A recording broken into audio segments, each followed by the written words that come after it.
মুসলমান চার দোকান বসে আমরা নামাজ না বলি কি হয়েছে হুজুরদের মতো অত বড় বেঈমান না হুজুরা বলে জন্মে বেঈমান উনি আইমান না উনি কিছু করে না আমরা কি করি তো আমরা এমন কি অন্যায় করি মানে উনি ইমানদার হুজুররা খারাপ তার জন্য উনি এমন কি অন্যায় ধরো আমরা নামাজই পড়ি না আর রোজা হয়তো রাখি না আপনি ছেলে একটু মদ খাই একটু গাঁজা খাই আরে সুযোগ টাকা লাগে আমি এমন কি করি আর মাঝে মাঝে একটু জেনা করি সুযোগ পালি তেমন আর কি হলি উনি তেমন কিছু করে না আর ক্ষমতা বাড়িয়ে ছেলেকে একটু প্রলোভন মারি আর তেমন কিছু করি না আর বউদের একটু ছেড়ে দিচ্ছি সে যা কিছু করি দাঁড়িয়ে রাখতে কষ্ট না কাটতে কষ্ট কথা কয় রাখতে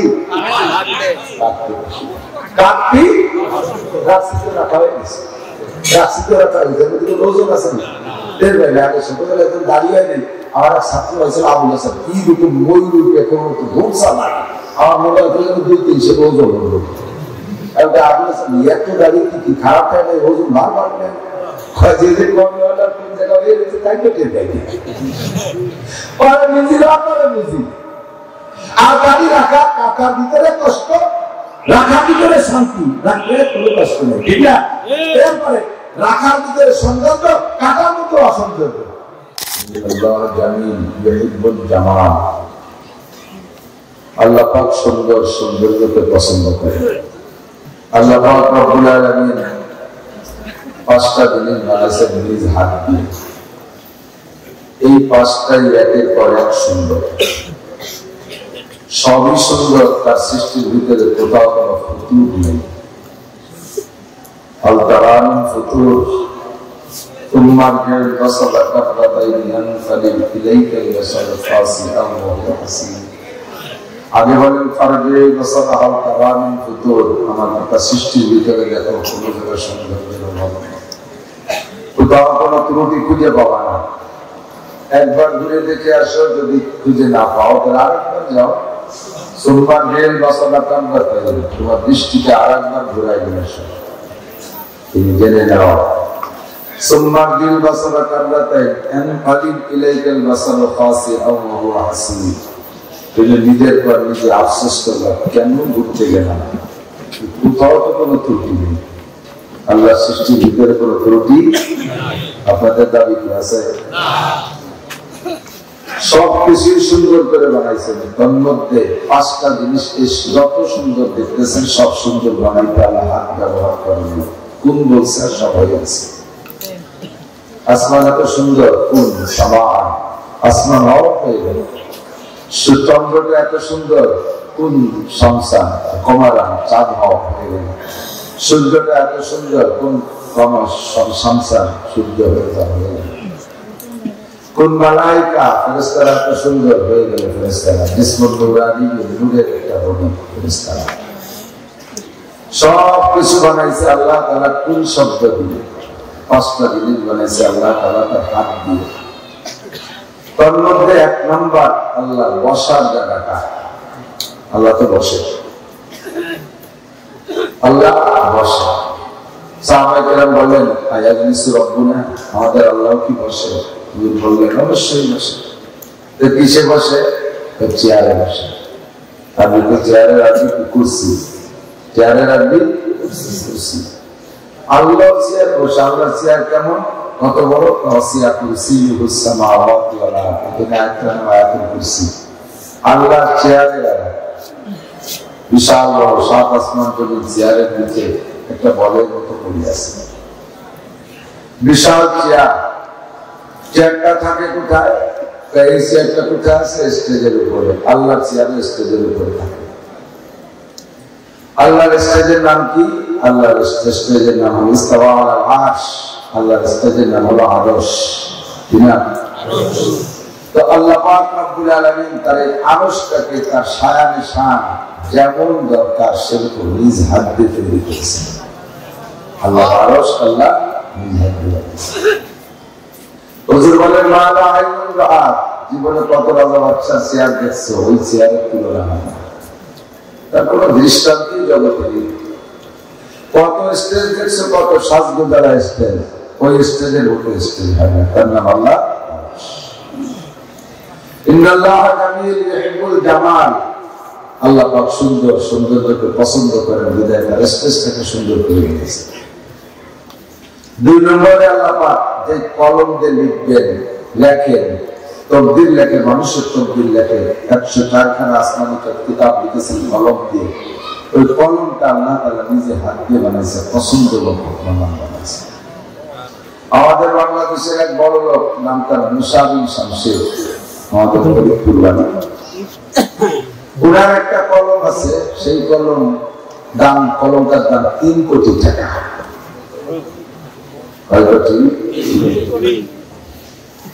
এই কলম দিয়ে উনি তাওরাত, জাবুর, ইনজিল এগুলো লেখেন, কোরআন শরীফ। সুয়েজ ব্যাংকের টাকা উঠাইতে যেই কলমটা উনি শহীদের কলমটার জন্য 3 কোটি টাকা। তো মুসা বিন শামসের সুয়েজ ব্যাংকের সুদের টাকা উঠেছিল 3 কোটি টাকা কলম বানায়। আল্লাহ পাক 160 খানা আসমান কিতাব লিখতে কেমন কলম বানাইতে হবে। 3 নম্বরে আল্লাহ তাআলা 8টা জান্নাতের মধ্যে জান্নাতে আদম নামে একটা জান্নাত আছে, এই জান্নাতটা আল্লাহ নিজ হাতে তৈরি করেছেন, যেমন পছন্দ হয় সেরকম করেছেন। তবে এর চাইতে ফিরদাউস আরো সুন্দর, সবচেয়ে শ্রেষ্ঠ ফিরদাউস। আর আমাদের নবী এবং আমাদের নবীর উম্মত যারা জান্নাতি হবে, তাদের জান্নাতুল ফিরদাউসের ভিতরে মেহমানদারি হবে ফিরদাউসি নুজুলা। ইন্নাল্লাযীনা ক্বালু রাব্বুনাল্লাহু থুম্মা ইসতাকামু তাতানাজ্জালু আলাইহিমুল মালায়েকা আল্লা তাখাফু ওয়া লা তাহজানু ওয়া আবশিরু বিল জান্নাতিল্লাতী কুনতুম তু'আদুন নাহনু আউলিয়াউকুম ফিল হায়াতিদ দুনিয়া ওয়া ফিল আখিরাহ ওয়া লাকুম ফীহা মা তাশতাহি আনফুসুকুম ওয়া লাকুম ফীহা মা তাদউন। এরপরে হলো নুজুলাম মিন গফুরির রাহিম। ফিরদাউসের মধ্যে আপনাদেরকে দিয়ে বলবে যা বলবা তা পাবা, যা ভাববা তাও দেওয়া হবে। একটু বলেন সুবহানাল্লাহ। অবশেষে আল্লাহ বলবেন, তো তোমরা সেই সেই নেশার কল্পনা করে করে গেছে, আমার পক্ষ থেকে একটা মেহমানদারি আছে। নুজুল মানে মেহমানদারি, নুজুল মানে মেহমানদারি। আল্লাহর পক্ষ থেকে একটা মেহমানদারি হবে জান্নাতুল ফিরদাউসে, আপনারাই পাবেন, অন্য নবীর উম্মতরা পাবে না। তো 8টা জান্নাতের ভিতরে আল্লাহ তাআলা নিজ হাতে পছন্দ মতো বানাইছে জান্নাতে আদম, এটি বলেছেন আল্লাহ। 4 নম্বর আল্লাহ তাআলা মুসা আলাইহিস সালামের তাওরাত খান লিখেছেন ওই কলমকে নিজ হাতে। 5 নম্বর সমস্ত মানুষের মাথা বানায় আল্লাহ তাআলা। মাথা বানায় কে? এবার এই 5টার কোনটা আছে, কোনটা সুন্দর কমলা, তাহলে তার মানে কোরআন শরীফ পাশে বলে দেবে। মুসা আলাইহিস সালামের তাওরাত লেখছেন জিয়াদ দিয়ে, আমাকে খান তো আল্লাহ দিয়ে লেখেন। আমাদের কোরআন সম্পর্কে আল্লাহ পাকের বক্তব্য হলো কুরআন এটা আমার কালাম। কুরআন সম্পর্কে বলি কিতাবুল্লাহ বলি না। মুসা আলাইহিস সালামের কিতাবের নাম কিতাবুল্লাহ, ঈসা আলাইহিস সালামের কিতাবের নাম কিতাবুল্লাহ, দাউদ আলাইহিস সালামের কিতাবের নাম কিতাবুল্লাহ, আর আমাদের কুরআন শরীফের নাম কালামুল্লাহ। সুবহানাল্লাহ। কি বলেন? কালামুল্লাহ। এই এলাকায় যে মাঝে দিয়ে একজন কালামুল্লাহ আছে সেটা বলেন কালামুল্লাহ, এটা আল্লাহর সরাসরি জবান নিঃসৃত ভাষা। এটা আল্লাহ পাক রব্বুল আলামিন যে কলম দিয়ে লিখে খাতা করেন, সরাসরি তার জবানের কথা। বলেন না সুবহানাল্লাহ। আল্লাহু আকবার। আমার দিকটা কান তো আল্লাহ পাক মানব জাতির হিদায়াতের জন্য খেয়াল করে, খুব খেয়াল করে আমাকে আপনাকে প্রত্যেকটা মানুষকে প্রত্যেকের জন্য বলি আশাদুল মাদুদ দুই একটা ব্যতিক্রম প্রকাশতা থাকলে ওগুলো ধর্তব্য না। অধিকাংশ মানুষ শতকরাও না, হাজারও না, লাখে 99,999 জন বললেও ভুল হবে না। মানুষকে আল্লাহ তাআলা যে পরিমাণ জ্ঞান, বুদ্ধি, বিবেক, বিবেচনা দিয়েছে, এই জ্ঞান, বুদ্ধি, বিবেক, বিবেচনা দিয়েই মানুষের উপরে আল্লাহর পক্ষ থেকে দায়িত্ব দেওয়া ওয়াজিব ছিল বা দায়িত্ব দেওয়া উচিত ছিল। তোমার জ্ঞান খাটাইয়া তুমি আল্লাহকে খুঁজে নাও। খেয়াল করতেছেন না? একসাথে 2টা একটা করতে হবে। যদি বাদাম খাতিয়ে গেলে আপনারা আমার সাথে আগে খাইয়ে শেষ করি, আর যদি তা না তাহলে সবাই বন্ধ করতে হবে। আমি ঘুরতে আসি পক্ষ কর, আমি পানি করে বাদাম অসামাজিক তো করা যাবে। মানুষকে আল্লাহকে জ্ঞান দিয়েছে, জ্ঞান বুদ্ধি বিবেক বিবেচনা দেই আল্লাহকে খুঁজে দিয়ে ওয়াজিব ছিল। কারণ এই মানুষ তার জ্ঞান বুদ্ধিকে কাজে লাগাইয়া হাজারো না থাকা জিনিসকে তৈরি করেছে। মোবাইল ছিল না, বানাইনি মানুষ কি দিয়ে কি দিয়ে সংযোগ করলে এর সাথে বা এর সাথে এইটার, এর সাথে ওইটার, এটির সাথে ওই দিয়ে কোনটারে জড়ালি একটা মোবাইল আর তাদের সারা দুনিয়া করে গল্প করা যায়, শুধু কথা কওয়া যায়, আমার কনেওয়ালাকে দেখাও যায়, শুধু ছবি দেওয়া যায় না, ভিডিও তার সাথে কথা গল্প সম্পর্ক সামনে বসে এতটা আবিষ্কার করছে তোমার ব্রেন দিয়ে। ক্যামেরা বানাইছে তোমার ব্রেন দিয়ে, লাইট বানাইছে তোমার ব্রেন দিয়ে, একটাও তুমি ছিল না। কারেন্ট বানাইছে তোমার ব্রেন দিয়ে, এমন এমন অস্ত্র বানাইছে যার একটা অস্ত্র মেরে দিলে সারা দুনিয়া গাঢ় হয়ে যায়। এ তোমার ব্রেন দিয়ে বানাইছে। কিভাবে বুঝলে যে এটা চাইতে সংযোগ দিলে এই বোমাটা তৈরি হয়? রকেট বানাইছে তোমার ব্রেন দিয়ে, বিমান বানাইছে তোমার ব্রেন দিয়ে। মঙ্গল গ্রহ কোথায় সেখানে তুমি গিয়েছো তোমার ব্রেন খাটাইয়া, যাওয়ার জন্য যে যানবাহন রকেট তা তুমি তৈরি করেছো। চাঁদে গিয়েছো তুমি, মধ্যাকর্ষণ স্টেশন তৈরি করেছো। 6 মাইল মাটির নিচে কি আছে তা তুমি উপরে বসে বলে দিতে পারো। আপনারা জানেন আমি গিয়েছিলাম কুড়িগ্রাম, পঞ্চগড়, ঠাকুরগাঁও, ওখানে গিয়ে পাথরের খনি দেখতে গেলাম। মাহফিল ছিল কাছে, যাওয়ার পরে হাজির দেখে আমি আশ্চর্য হয়ে গেছি। এই যে রাস্তায় কালো পাথর যেগুলো আনছে যে ট্রাকে করে উত্তরবঙ্গের থেকে, পাথরগুলো আসতেছে 2000 ফিট মাটির নিচে পাথরের পাহাড়, সেই পাহাড় ভাঙিয়ে সেখান থেকে বের করে আনতেছে উপরে। রাশিয়া ইউক্রেন যুদ্ধ না, ওই ইউক্রেনের বিজ্ঞানী ওই জায়গায় আইসা ওই রাশিয়া ইউক্রেনের মাটির তৈরি আইসে তো দিয়ে যায় নিজের বাংলাদেশের এই জায়গায় একটা পাহাড় আছে, ওই জায়গায় আইসা ওই জায়গা ছিদ্র করে ফুটো করে তলে যাইও দেখে নাই, মাটির উপরে বসে 1 ফুট মাটি দিয়ে পরীক্ষা করে এই জায়গায় পাথরের পাহাড় আছে। এই পাহাড় বের করা যাবে কিভাবে? পাথর খুব মজবুত পাহাড়, পাথর খুব মজবুত পাথর। ওখান থেকে ডিপ করছে, আমি দেখে আসছি, সেই ডিপ দিয়ে 2000 ফিট নিচে যায়, ইসে করে লিফটে করে। আমার সামনে 10 জন গেল, আমাকে ওই ম্যানেজার সব বলতেছে, ইন্ডাস্ট্রিজের ইনচার্জ যিনি আছে ওখানে, উনি বলতেছে হুজুর যাবেন নাকি নিচে? 2000 ফিট নিচে যাইতে মাত্র 2 মিনিট সময় লাগে। এত দ্রুত গতি এই লিফট করেছে। আমি তো না সেটা যাবো, যারা যাচ্ছে ওকে যা দিয়ে বন্ধ হয়ে যায়। আর অত নিচে গেলি যদি ফেরেশতারা আইসে তো আমার নব্বটা আইসি তো নাতে মাথায় কম আর নব্বটা আমি যাবো না, হাসি খালি করলো। এই পাথর উঠেছে ওখান থেকে, সিস্টেম হলো যাইয়া এই 10 জন যাইয়া বোমা নিয়ে গেছে, মেটার বোমা নিয়ে বিভিন্ন পয়েন্টে সেট করে গেছে। আগে পাথরের পাহাড়ের পাশে পিছিয়ে জায়গা বানাইছে, বানাইয়া এরপরে যে ওখানে বোমাগুলো সেট করে দিয়েছে, ওরা চলে আসার পরে উপরে থেকে রিমোট চাপ দেয়, রিমোট কন্ট্রোল বোমা। এই বোমাগুলো ওখানে বাস করে, বিশাল বিশাল ঠান্ডা ঠান্ডা করে খান খান করে পাহাড় ফেটে ফেটে টুকরো হয়। এই পাথরকে সেখান থেকে উঠায়, উঠে আবার কি দিয়ে ওই মাটির নিচ থেকে উপর পর্যন্ত রেল লাইন করছে। রেলের বগি আছে, বড় বগি না, ছোট ছোট বগি।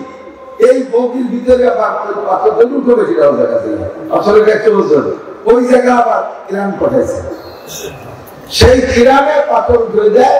আর ওখান থেকে রেল বগিতে আসে, এসে উপরে অনেক কারবার আছে, সেভাবে যায়।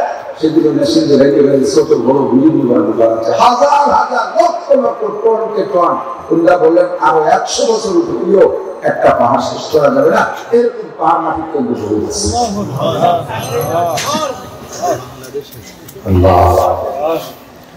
তো আল্লাহ পাক বলেন তোমার যে জ্ঞান দিছি, বুদ্ধি দিছি, মাটির উপরে বসে 2000 ফিট মাটির নিচে পাহাড় সম্পর্কে তুমি জ্ঞান অর্জন করেছো, খবর রেখেছো, তুমি জানতে পারছো।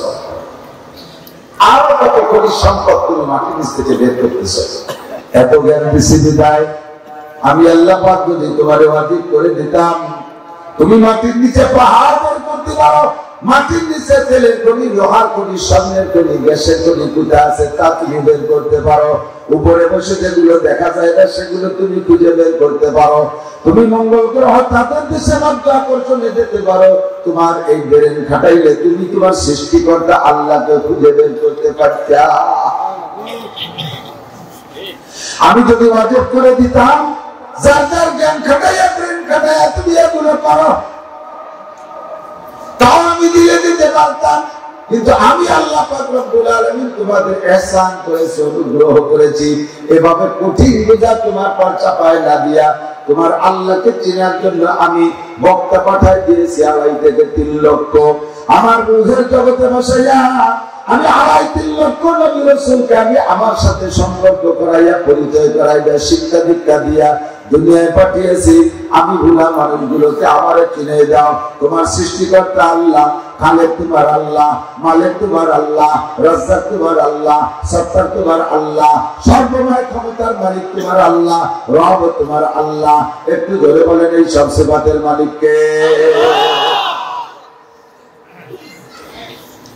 সব কিছুর মালিক তোমার আল্লাহ, তোমার সৃষ্টিকর্তা তোমার আল্লাহ। জমিনের মালিককে আল্লাহ। যদি জমিনের মালিক আল্লাহ হয়, তাহলে জমিনের উপরে জমিনকে পরিচালনা করার সংবিধান হবে কার? আল্লাহ। আল্লাহুম্মা মালিকাল মুলক, এই জগতের মালিক আল্লাহ। তুতিল মুলকা মান তাশা ওয়া তানজিউল মুলকা মিম্মান তাশা। যখন যাকে খুশি কিছুদিনের জন্য পাওয়ার দেয়, আবার তার হাত থেকে ঘাট ধরে সরাইয়া তার হাত থেকে ছুটাইয়া আরেকজনকে পাওয়ার দেয়। আল্লাহ কা ইনিল হুকমু ইল্লা লিল্লাহ। যেহেতু জমিন আমার, কাজে এর ভিতরে সংবিধান চলবে আমার। জানি না রব্বুল আলামিন তোমার সংবিধান কি? আল্লাহ পাক বলেন আমার সংবিধান যুগের পার্থক্যে, মানুষের যোগ্যতার পার্থক্যে আমি সংবিধান বই চেঞ্জ করেছি। আমার সংবিধান বইয়ের নাম হলো আসমানি কিতাব। কি কিতাব? আসমানি কিতাব। এটা ডক্টর ইউনূস সাহেবের লেখা না, এটা আমাদের ডক্টর কামাল সাহেবের লেখা না, এটা বঙ্গবন্ধু শেখ মুজিবুর রহমানের লেখা না, এটা প্রেসিডেন্ট জিয়াউর রহমানের লেখা না, এটা প্রেসিডেন্ট ইরশাদের লেখা না। আসমানি কিতাব সম্পূর্ণ আল্লাহ তার কুদরতি কলম দিয়ে 104 খানা আসমানি কিতাব আমাদের সংবিধান বই হিসেবে তৈরি করে পাঠিয়েছেন। তবে কিয়ামত পর্যন্ত একটা বই যথেষ্ট ছিল, সেটার নাম কোরআনে কারীম। আদম আলাইহিস সালামের সময় যদি আল্লাহ কোরআন নাযিল করতেন, কোরআনে কারীম এত সুন্দর কিতাব, এমন জামিউল কালাম। কোরআনের নাম একটা নাম হলো জামিউল কালাম। এর ভিতরে যাহা কিছু আজ দরকার সব কিছুর মধ্যে আছে। এই একটা কিতাব আদম আলাইহিস সালামের সময় আল্লাহ পাঠিয়ে দিলে তাতে কিয়ামত পর্যন্ত চলতো। কিন্তু আল্লাহ কোরআনকে আগে না পাঠাইয়া আরো অনেক অনেক কিতাব আগে পাঠানোর কারণ কি? ওই সব জামানার মানুষের যোগ্যতা একরকম না। যে জামানার মানুষের যোগ্যতা যেমন, ও জামানার জন্য কিতাব লাগবে তেমন। সব ক্লাসের ছাত্রদের যোগ্যতা একরকম না। যে ক্লাসের ছাত্র যেমন, সে ক্লাসের বই তেমন। যে ক্লাসের ছাত্র যেমন, ওই ক্লাসের শিক্ষক তেমন। ক্লাস 1-এর ছাত্র যোগ্যতা কম, তাদের জন্য নরম বই, তাদের জন্য একেবারে সহজ বই। ধীরে ধীরে ক্লাস বাড়ে, আর ধীরে ধীরে বই কঠিন হয়, আর উস্তাদের যোগ্যতা সম্পন্ন হতে থাকে। আল্লাহু আকবার। এমএ ক্লাসের বই পড়ানোর জন্য প্রাইমারির শিক্ষক দ্বারা সম্ভব না। আবার এমএ ক্লাস আমাদেরকে প্রাইমারির বই দিলে তৃপ্তি পাবে না। আমার এমএ ক্লাসের বই ক্লাস 1, 2, 3, 4, 5 বেলাকে দিলে তারা পড়তে পারবে না। এই জন্য ছাত্রদের যোগ্যতার মাপে বইয়েরও পার্থক্য, শিক্ষকেরও পার্থক্য। আদম থেকে নূহ আলাইহিস সালাতু ওয়াস সালাম পর্যন্ত মানুষ ছিল একেবারে সরল। ওই সময়টার নাম রাখছে জামানায়ে তুফুলিয়াত, শিশুকাল। মানব জীবনের শিশুকাল। শিশুরা ছোটরা যেমন বোঝে না, তাদের উপরে শরীয়তের বিধান এরকম আসে না। নাবালিগ ব্যক্তিকে নামাজ ফরজ দিবে, কথা বলেন না? রোজা ফরজ, হজ ফরজ, যাকাত ফরজ, ওয়াকফ ফরজ, কিছু নাবালিগের উপরে ফরজ না। এই জন্য আদম আলাইহিস সালাম থেকে নিয়ে নূহ আলাইহিস সালাম পর্যন্ত কঠিন কোনো শরীয়তের বিধান ছিল না, শুধু আল্লাহর কলেমা ছিল। আল্লাহকে বিশ্বাস করি কথা ছিল। আমরা শুনতে পাই না আবু বকর লা ইলাহা ইল্লাল্লাহ মুহাম্মাদুর রাসূলুল্লাহ কালেমা শুনতে পাই। আল্লাহ তাআলা নূহ আলাইহিস সালাম পর্যন্ত মানুষকে এই কালেমা পড়ানোর দাওয়াত দিয়েছিলেন। আদম আলাইহিস সালামের মধ্যে কিতাবের ভিতরে সহজ সরল মাসালা ছিল যেগুলো ছোটরা পালন করতে পারে। বড় বড় ইতিহাসে লেখে আদম আলাইহিস সালাম থেকে নূহ আলাইহিস সালাম পর্যন্ত সময়টাকে বলা হয় শিশুকাল, যার কারণে শিশুদের যেমন দাড়ি মোছ হয় না, ওই সময়কার মানুষের বয়স তো অনেক কিন্তু দাড়ি মোছ গজাতো না শিশুকাল। সর্বপ্রথম নূহ আলাইহিস সালাম থেকে দাড়ি মোছ গজানো শুরু হয়েছে। নূহ থেকে নিয়ে ইব্রাহিম আলাইহিস সালাম পর্যন্ত সময়ের নাম হলো সাবাবান যৌবনকাল। এই সময় আউয়াল রাসূল নূহ আলাইহিস সালাম রাসূলের মাধ্যমে শরীয়ত প্রেরণ করা হয়েছে। প্রথম রাসূল নূহ আলাইহিস সালাম এনার মাধ্যমে আসমানি কিতাব দিয়ে আল্লাহ তাআলা সাবালের মানুষের উপরে শরীয়তের বিধান চাপানো শুরু করেছেন। আর এই সময় মানুষের দাড়ি মোছ গজানো শুরু হয়েছে। এটাকে দাড়ি মোছ গজাতো না, যৌবনকালে দাড়ি মোছ গজায় কিন্তু পাকতো না।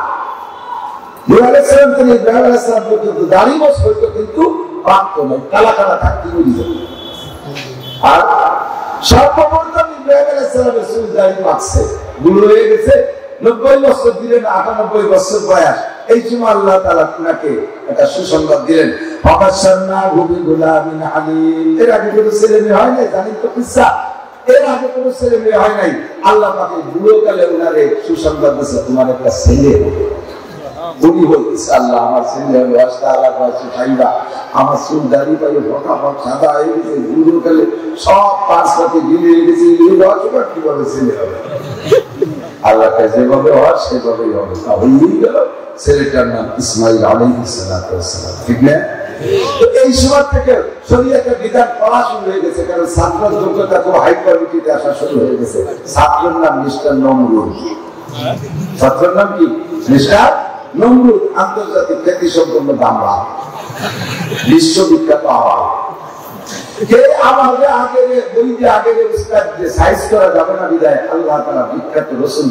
মুসলিম জাতির পিতা ইব্রাহিম আলাইহিস সালামকে উস্তাদ হিসেবে পাঠিয়েছেন। আপনার কাছে 10খান কিতাব রয়েছে, সহিহ ইব্রাহিম আলাইহিস সালামের কিতাব 10খান।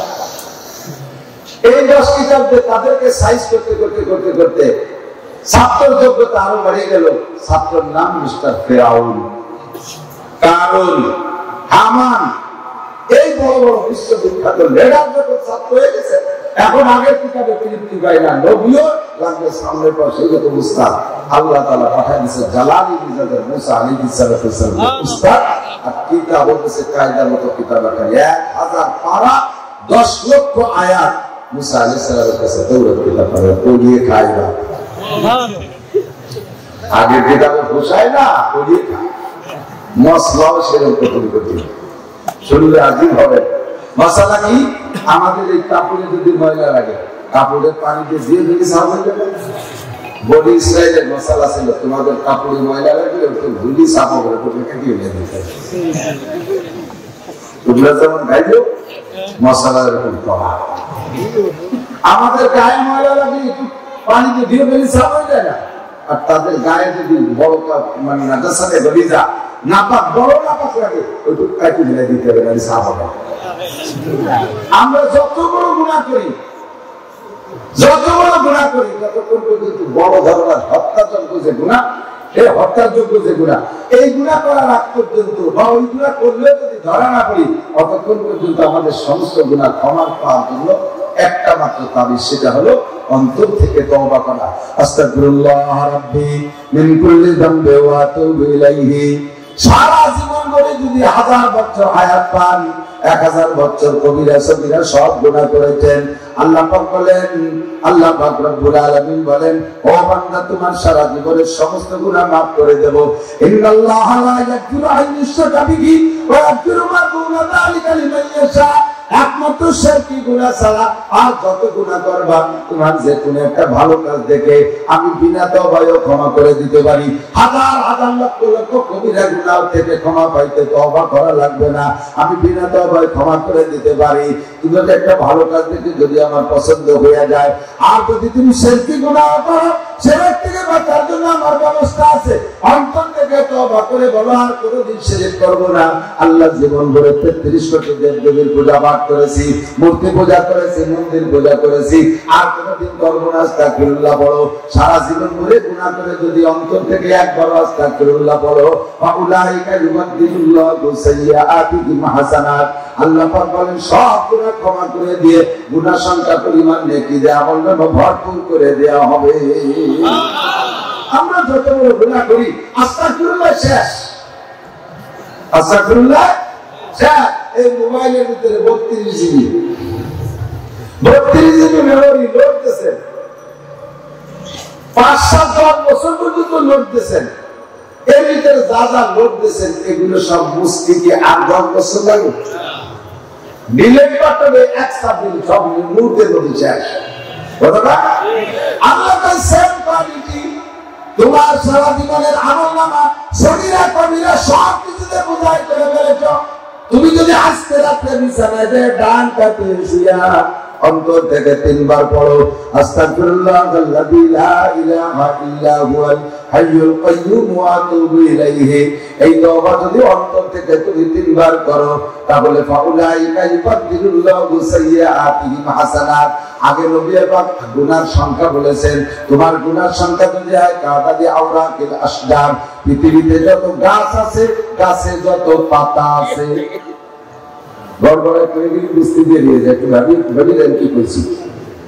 পৃথিবীতে যত গাছ আছে আর গাছে যত পাতা আছে, এত সংখ্যা যদি তোমার গুনাহ হয়, কাদাদি রনালিল আর সারা দুনিয়ায় যত বালু কণা আছে এত যদি তোমার গুনাহ হয়, নবী পাক বলেন কাদাদি সাবাদিল বাহার, সারা দুনিয়ায় যত পানি আছে পানিগুলোকে বাতাসে উড়িয়ে দিলে কণা করা হয়, এত কণা সংখ্যা পরিমাণ যদি তোমার গুনাহ হয়, এমনকি 3টে সংখ্যা, পাতা সংখ্যা, বালু সংখ্যা, পানি কণা সংখ্যা, 3টে সমন্বয় যত সংখ্যা হয়, এত যদি তোমার গুনাহ হয়, আজকে রাতে তুমি ডান কাতে শুইয়া হাতটারে গালের নিচে দিয়ে অন্তর থেকে 3 বার পড়ো আস্তাগফিরুল্লাহাল্লাযী লা ইলাহা ইল্লা হুয়াল হাইয়ুল কাইয়্যুম ওয়া আতুবু ইলাইহি।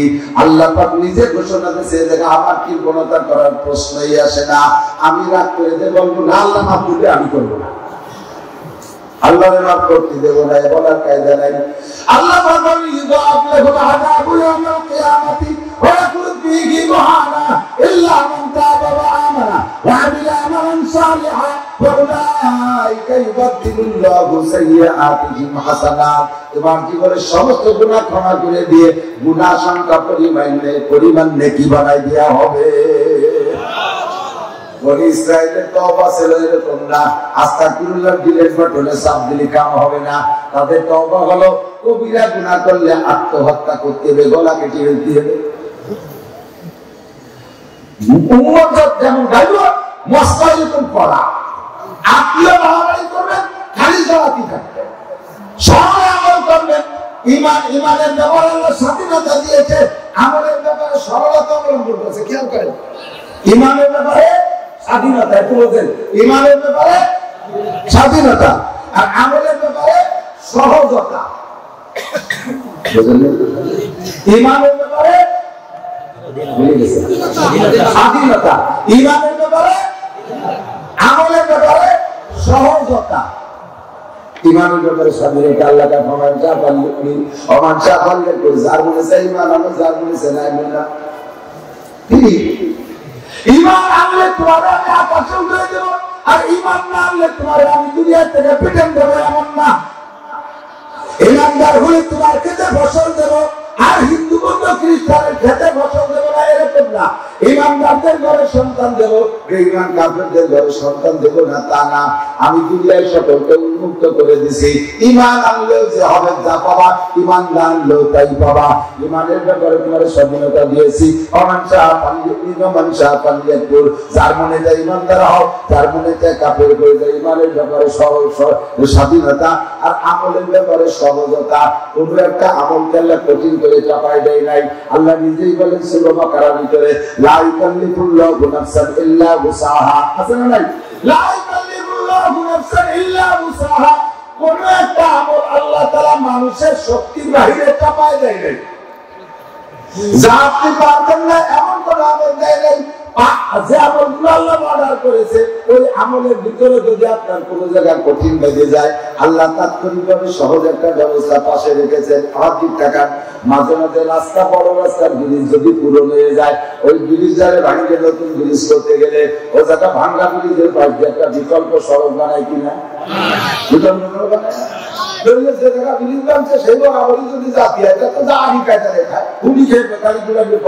সেদিন এক বক্তা করে গেছে, সেটা খালেন না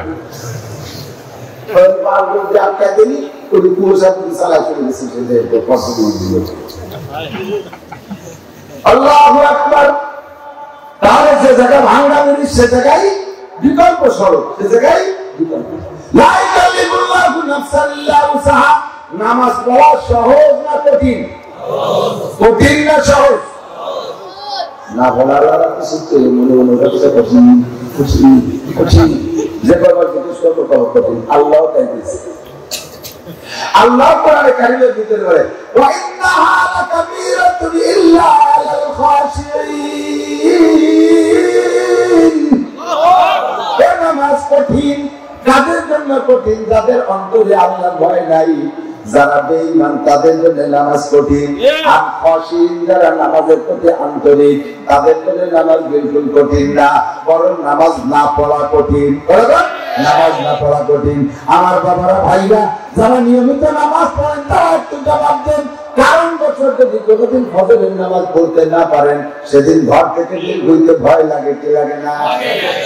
দুপুরে যদি কারণ বছর জোহরের নামাজ পড়তে না পারেন, খানা খাইতে যে দেখবেন খানায় তৃপ্তি পাবেন না, মজা পাচ্ছে না, মনের মধ্যে একটা উদ্দিষ্ট ভাব। ঈশার নামাজ না পড়ে যদি কারণ বছর শুয়ে পড়েন, দেখবেন ঘুমের মধ্যে তৃপ্তি আসতেছে না, বারবার ভয় লাগতেছে, না জানি আজকে ঘুমের মধ্যে মারা যায় যদি, আল্লাহ পাকের কাছে কি জবাব দেব? কিন্তু যারা নামাজ পড়ে না, বছরের পর বছর পড়তেছে না, তারা শুয়ে শুয়োরের মতো কি সুন্দর ঘুমায় যায়, ঠিক না? সুরের মধ্যে একবারে ডাবা মেলে ঘুমায়। আল্লাহ সম্পর্কে বলেন উলাইকা কালাম, সে পানিয়া শুয়োর।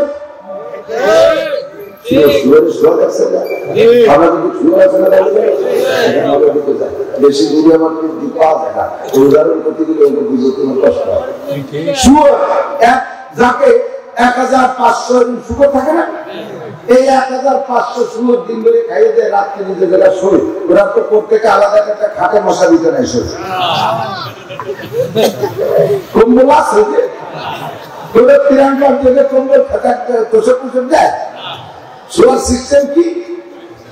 এই যদি 1000 শুয়োর আলাদা আলাদা শোয়, তাহলে শুয়োর ছুটি লাগবে 2 বিঘে জায়গা। এই 500 শুয়োর শোয় মাত্র 2 কাঠা জায়গা। একটার পর একটা, তার উপরে একটা ভাষা করা, একটা মোটা, একটা লুই করা, একটা বেকারে করঙ্গা, এইভাবে গাদা। এটা হলো শুয়োর গাদা। এদিকে পরিবেশন আছে নাকি? শুয়োর গাদা কেন? একটা বা 5টা শরীর, একটার পর একটা গাদা বেরিয়ে শরীর, শুয়োর গাদা। নামাজি মানুষ ঈশান নামাজ না পড়ে যদি শোয়, তার ভিতরে অশান্তি বিরাজ করে, সে তার ঘুম আসে না। আর যে নামাজিরা সাথে একসাথে এক কম্বলে তাহলে শুয়োর গাদা দিয়ে শুয়ে থাকে। ওরা আবার আমাদের হুজুরদের একটু ঠেপা, হুজুর দেখতে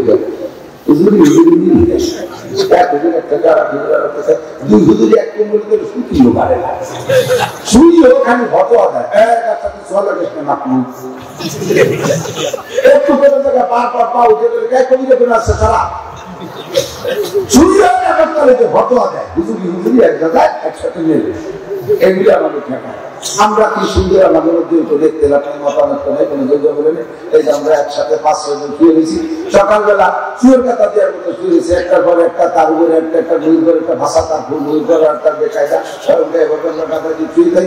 একটু হত দিলে লুঙ্গি তালা শুরু করে চৌকি প্যান্ট করে দিচ্ছে, কালে দিচ্ছে, লুঙ্গি চলে দিচ্ছে, আমি শীতকালে এরকম আমরা ভক্ত শুয়োর গাদা। ওই বাড়ি করে মুরব্বী থাকলে মুরব্বীর চেষ্টা উইটা তাহাজ্জুদ পড়ে, তাহাজ্জুদ পড়ে সরমুনার ভক্ত ধরে ধরে জিকির করে, তারপরে শুয়োর গাদার ঘুম ভাঙে না। ঈশা পড়ে নাই, ফজর পড়বে না, তবুও তাদের ঘুমের ডিস্টার্ব নাই, ঘুম ভাঙে না। এবার একভাবে গাদা বেড়ে ঘুমাই থাকে। এত জোরে জোরে জিকির মসজিদে ইমাম সাহেব জিকির করে, লা ইলাহা ইল্লাল্লাহ, লা ইলাহা ইল্লাল্লাহ, লা ইলাহা ইল্লাল্লাহ। ঘরের মধ্যে আব্বা জিকির করে, দাদা জিকির করে, সুর করে, ঘুম ভাঙে না। এরপরে মুরব্বী মসজিদে যাওয়ার সময় আবার ডাকে, তাও সুর গাদার ঘুম ভাঙে না। উনি ফজরের নামাজ পড়ে 2.5 ঘন্টা দাওয়াতের কাজ করে বেলা 8টা 8:30 দেখাইছে। আইসে দেখে যে সে ঘরের দরজা খুলে নাই। এবার আবার এসে ডাকে, তাও দরজা খোলে না। শুয়োর ওই গাদা ভাঙিয়ে শুয়োর অরিজিনাল শুয়োর যে জায়গাটা, ওরা তো ওই এক জায়গাতে গাদিগুলি থাকে, কারণ আছে ওই একটা মন্তর আছে, মন্তর দিয়ে ওটা দাম দিয়ে দেয়। এই যদি রাতের মধ্যে একটা শুয়োর ওই গাদের বাইরে যায় না। আবার সকালবেলা শুয়োরের কাওড়া, শুয়োর বলে যারা কাওড়ারা, রান্না বান্না করে খাইয়ে দিয়ে গোসল করে যখন রাত দিক রওনা দেবে, সেই সময় তার পাশে তার একটা ব্যাক মন্তর দেয়, উল্টো উল্টো তাদের ঘিরে ঘুরিয়ে যায়। এরপরে শুয়োরের ডাক দিলি ভাবে মুরব্বী ফজরের নামাজ পড়তে যাওয়ার আগে ডাকছে, শুয়োর গাদা ভাঙে নাই। আমার ফজরের নামাজ পড়িয়ে এসে ডাকছে, তাও শুয়োর গাদা ভাঙে নাই। শুয়োরের মন্তর দিতে হবে। শুয়োরের মন্তর কি দেয় খবর দেখি, আসতে বলে আঁকা হে শুয়োরের বাচ্চা উঠি শিক্ষা, শুয়োরের বাচ্চা উঠি শিক্ষা। 3-4 মন্তর মারার পরে তারপরে শুয়োর গাদা ভাঙে। অথচ নামাজি মানুষ যদি কারণ বছর ঈশার নামাজ ছুটে যায়, রাতটা চলে যায়, তার টেনশনে ফজরের নামাজ সময় মতো উঠে পড়ে, এরপরে আবার ঈশার কাজা নামাজও পড়ে। হযরত মুআবিয়া রাদিয়াল্লাহু তাআলা আনহু, আমার সাথে সবাই বলেন রাদিয়াল্লাহু তাআলা আনহু। মুআবিয়া সম্পর্কে কে মন্তব্য খারাপ, তার নিচে রাদিয়াল্লাহু পড়বে না। তবে মুআবিয়ার নামের পর রাদিয়াল্লাহু পড়া নবী পাপাজিত করে দিয়েছেন। মুআবিয়া রাদিয়াল্লাহু তাআলা আনহু, একটু সবাই বলতে শুনি, তাহলে বস্তুদের প্রতি বাস্তব আছে কিনা। মুআবিয়া রাদিয়াল্লাহু তাআলা আনহু জিন্দেগিতে কোনদিন যেদিন থেকে তাহাজ্জুদ শুরু করেছে, ওই দিন থেকে তাহাজ্জুদের নামাজ ছুটে নাই। হঠাৎ একদিন তাহাজ্জুদের নামাজ ছুটে গেছে, জামাতের প্রিয় নামাজ না, তাহাজ্জুদের নামাজ ছুটে গেছে এক রাত। ফজরের নামাজ পড়িয়া এসে আর লজ্জাতে বাইরেই যায় না, কাঁদতেছে, এমন কান্দা ঘরের মধ্যে যায়, নামাজ দিছে, নফল নামাজ পড়ে আর সিজদায় কান্দে। আমি কাজটা করলাম কি তাহাজ্জুদ ছুটে গেছে, কাজটা করলাম কি তাহাজ্জুদ ছুটে গেছে, আল্লাহর মুখ দেখাবো কিভাবে, তাহাজ্জুদ ছুটে গেছে। এত কান্না কাঁদছে মুআবিয়া, জামা কাপড় ভিজে গেছে, যায় নামাজ ভিজে গেছে, নিজের মাটিও ভিজে গেছে চোখের পানিতে। আর ঘুমটা মুড়ি দিয়ে, রুমাল মুড়ি দিয়ে দেয়া মসজিদে নববীতে ভক্তি নামাজ পড়ে আছে। আবার 2 নামাজের মাঝখানে আজকে দিনের মধ্যে কিছু কারণে সারাদিন কাঁদছে। কেন? গত রাত্রে তাহাজ্জুদের নামাজ ছুটছে, গত রাত্রে ঈশার নামাজের পরে দিনের প্রয়োজনে, ধর্মের প্রয়োজনে, রাষ্ট্রীয় প্রয়োজনে কিছু জরুরি কথা ছিল। ওই জরুরি কথা বলতে বলতে একটু রাত বেড়ে গেছে, শুইতে দেরি হয়ে গেছে। এই জন্য উনি ফজরে উঠতে পারে নাই, তাহাজ্জুদে উঠতে পারে নাই, আবার শয়তানের সহযোগিতা করছে। এই জন্য উনি আজকে ফজরের তাহাজ্জুদের নামাজ পড়তে না পারার কারণে সারাদিন করে কান্নাকাটি কইরা ঈশার নামাজ পড়ে প্রতিজ্ঞা করছে, আর কোনোদিন জীবনে ঈশার নামাজের পরে 1 মিনিট সময় নষ্ট করব না। আমার খানা দানা জরুরত আগেই ছেড়ে ফেলবো, ঈশার নামাজের পরে যা আমল আছে আমলগুলো করে আমি বিছানায় চলে যাব, যাতে তাহাজ্জুদের নামাজ আমার না ছুটে। এই প্রতিজ্ঞা করে আজকে দিনটা কোনো মতে কান্নাকাটির মধ্যে কাটাইছে। অস্থির এত, জ্বালা এত, যে কেন আমার তাহাজ্জুদের নামাজ ছুটে গেল, আর আমার ঈশার নামাজ ছুটে যায়, ভিতরে বিন্দু মাত্র টেনশন নাই, অর্থের পর অর্থ চলে যায়, ভিতরে কোনো টেনশন নাই। কথা বল ঠিক ঠিক না? এরকম মুসলমান আছে না নাই? আমার মুসলমান সার্টিফিকেট বসবে, আমরা নামাজ না পড়লে কি হয়েছে? হুজুরদের মতো অত বড় বেঈমান না, হুজুরা বলে জন্মের বেঈমান, উনি আগেই বান্দা, উনি কি সুপার না। আমরা কি করি তো? আমরা এমন কি অন্যায় করি, মানে উনি ইমানদার, হুজুররা খারাপ, তার জন্য উনি এমন কি অন্যায়, ধরো আমরা না নামাজই পড়ি না, আর রোজা হয়তো রাখি না, আপনার ছেলে একটু মদ খাই, একটু গাঁজা খাই, আরে সুযোগ টাকা লাগে, আমি এমন কি করি? আর মাঝে মাঝে একটু জেনা করি, সুযোগ পালি, তেমন আর কি হলি কম, উনি তেমন কিছু আনে না। আর ক্ষমতা বাড়িয়ে ছেলেকে একটু প্রলোভন মারি, আর তেমন কিছু করি না। আর বউদের একটু ছেড়ে দিচ্ছি, সে যা কিছু করি তেমন কিছু আনে না। আর হুজুররা সব তাহলে একটা রাকাত বাদ দেয় না। তিনি তেমন কিছু করেন না। আল্লাহু আকবার, রাতটা চলে যায়, নামাজ নাই, কারান্নার ভিতরে কোনো টেনশন নাই। মুআবিয়া রাদিয়াল্লাহু তাআলা শুধুমাত্র তাহাজ্জুদ ছুটে গেছে, সারাদিন কান্নাকাটি করছে, আজকে তাড়াতাড়ি শুয়ে পড়ছে, টাইমে ঘুম ভেঙে গেছে, উঠবেন। এই ঘুম ভাঙ্গার হালকা ঘুম ভাঙ্গার পুরো ভাঙ্গার আগে একটু হালকা হালকা পাতলা পাতলা না, এর মধ্যে উনি দেখে কে যেন মাথা খাই দিচ্ছে, একবার মাথা খাই দিচ্ছে, একবার পাপ ধরে যায়, পাও সিঁড়ি দিচ্ছে। উনি সব পুরো সদর বাসায় বাড়িতে যে স্ত্রী শোয়া, তার মাথা নাড়া ছাড়াতে পাও নাড়া ছাড়া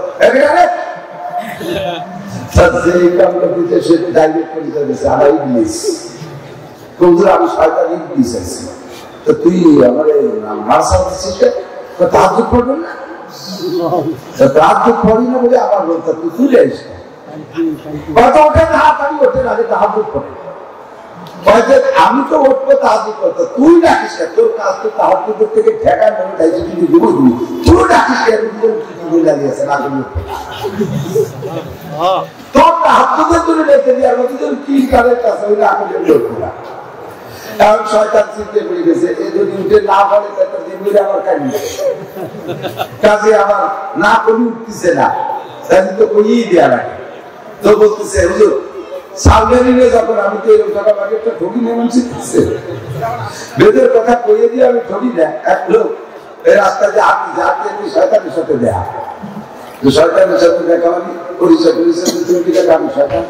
তো বলতেছে যে ভাই আমি ভাই তোমারই তো খুঁজতেছি, আমি করছি যে আমি তো ভালো দিক নির্দেশনা পাচ্ছি, এই মুসলমান হওয়ার পরে এই মৌলবী হুজুরদের কথা কোরআন হাদিস মানতে মানতে আর জানে কুলোই না। 5 ওয়াক্ত নামাজ টাইম মতো পড়ো, চেষ্টা করো, আবির করো, সাজ করো, কোনো গাড়ো কথা দাও, পাগড়ি কথা দাও, গরজ অধিক সুন্দর সব ইয়ে করতে করতে কিছু করার কাজা নেই। আমি একটু খারাপ হবো কিভাবে এই ভাব খুঁজতেছি, তা তো যার কাছে জিজ্ঞেস করি সে আমার খারাপ দিক নেয় না। আমি মনে মনে ভাবছি যে অরিজিনাল তোমার সাথে সাক্ষাৎ করে এই বুদ্ধিটা নেবো, রাস্তে হয়ে গেছি কল দিবেন, আমি বেইমান আর কিন্তু আছে আমাকে সেই বুদ্ধিটা চুষে দিলাম। সরকার কাছে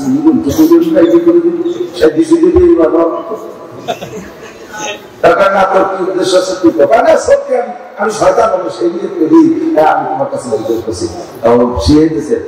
শরীয়তে যেটা করার কথা আছে ওইটা করবা না, আর যেটা ছাড়ার কথা আছে ওর একটাও ছাড়া না, তাহলে তুমি যাবার কাছে ওই লোক আমি তো এই বুঝতেছি, আজকে থেকে তুই শয়তান জানিয়ে রাখি জীবনে কোনোদিন শরীয়তের যত আদেশ আছে একটা চুল পরিমাণ ছাড়বো না, আর যত নিচে আছে তার একটা কাছে আমি যাবো না। শয়তান কার হাতে দিলে ঠকলাম যে তোর সাথে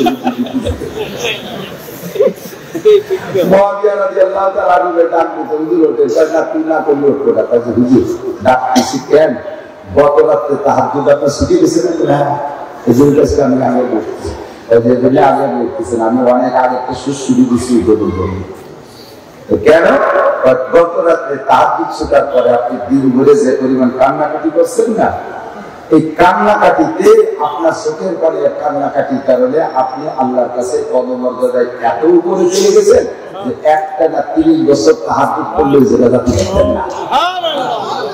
আমি কালকে আপনার কাছে কিছু ঘুমাই দিয়ে আমার এই 30 বছরের লস হয়েছে, সেই দুঃখে আমি তওবা করছি যে জীবনে করে দিন আপনাদের ও শয়তান তওবা করছে, তওবা করছি যে জীবনে আপনারা তাহাজ্জুদ ছুটি দেবো না। আমি সেই জন্য আপনার আজকে তাহাজ্জুদের জন্য ডাকতে আসছি, না যে আজকে আমার ছুটি দেয় আর একদিন কাঁদবে আমি 60 বছর আগায় চলে যাবো, যাতে আপনি হতায় উঠতে পারেন, এই জন্য ডাকতে আসছি। তো মুআবিয়া বলতেছেন আমি তোর ডাকে উঠি নেই, আর তোর ডাকে আমি তাহাজ্জুদ করতে যাচ্ছি না, আমি শেষটাই উঠে গেছি, আমি তাহাজ্জুদ করতে যাচ্ছি। কথা এসে গেল বললাম যে তাদের তাহাজ্জুদ ছুটে গেছে, ভিতরে অস্থিরতা, মুসলমানের পাথরতে নামাজ ছুটে যে কোনো অস্থিরতা নেই, অথচ নামাজ পড়লে মনে শান্তি লাগে। যারা পড়েন না আমি তাদের কাছে বলবো আজকে ফজরের নামাজটা আপনি পড়ে, যারা পড়েন না নিয়মিত পড়েন না, আপনি যেদিন নামাজ পড়েন কোন কারণবশত যদি কাছে পড়ে নামাজ পড়েন, দেখবেন নামাজের পরে আপনার মনের মধ্যে আলাদা একটা প্রশান্তি বিরাজ করতেছে।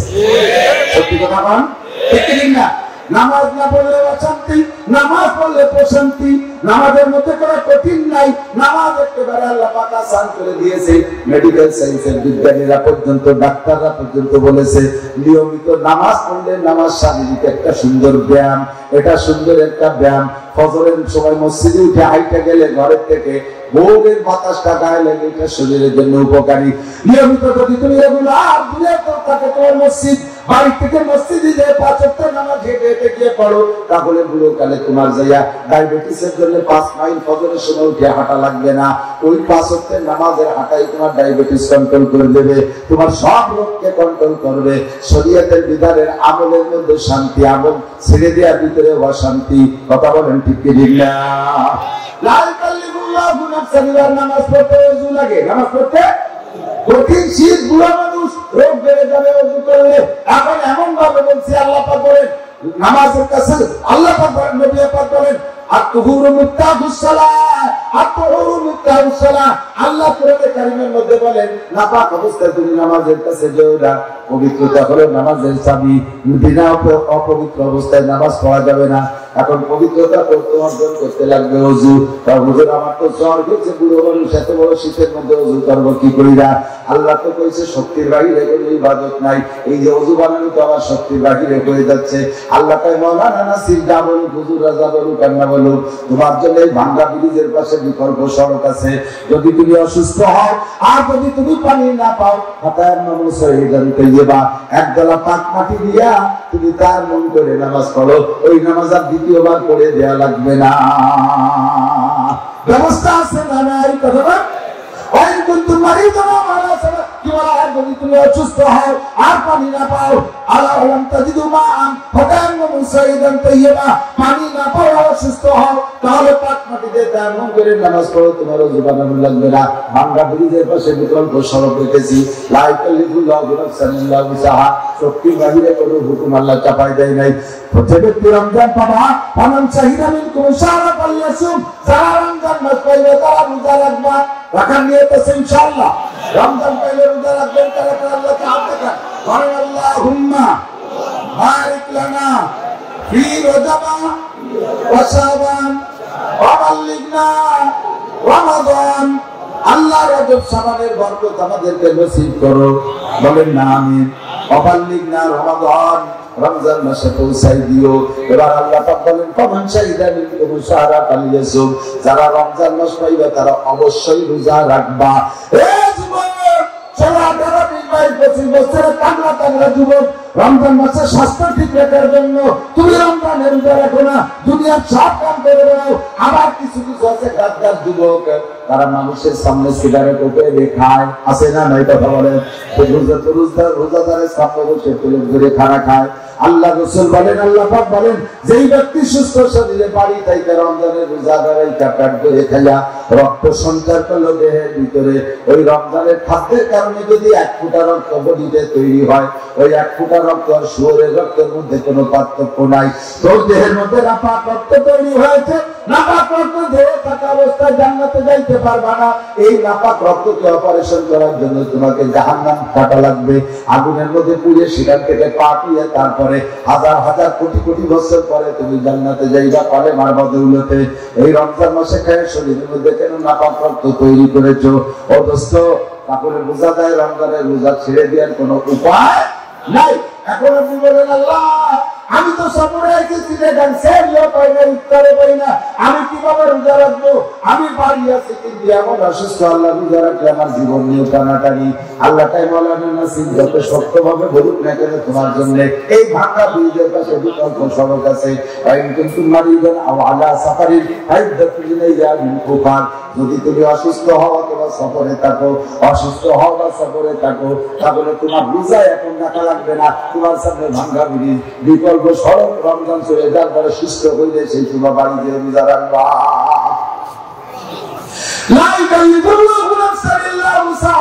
আল্লাহ পাক শরীয়তের কোন বিধান শাস্ত্রে শক্তির বাহিরে চাপাই দেয় নাই। বলে দাড়ি রাখতে কষ্ট না কাটতে কষ্ট? কথা কয় রাখতে কাটতে রাখতে রাখা হয়েছে, রাখতে রাখা হয়েছে। ওজন আছে না, দেড় বেলা আগে ছোটবেলা একদম দাঁড়িয়ে নেই, আমার এক ছাত্র হয়েছিল আবুল হাসান, কি দুটো ময়ূর পেখম তো ধূমসা লাগে, আমার মনে হয় 2-300 ওজন হলো। আবুল হাসান এত দাঁড়িয়ে কি খারাপ হয় না, ওজন ভার পারবেন যেদিন কমে হলো কোন জায়গায় হয়ে গেছে তাই তো টের পাই পরে নিজের আপনারা বুঝি। আর গাড়ি রাখা কাকার ভিতরে কষ্ট, রাখার ভিতরে শান্তি, রাখলে কোনো কষ্ট নেই, ঠিক না? এরপরে রাখার ভিতরে সৌন্দর্য, কাটার মতো অসৌন্দর্য।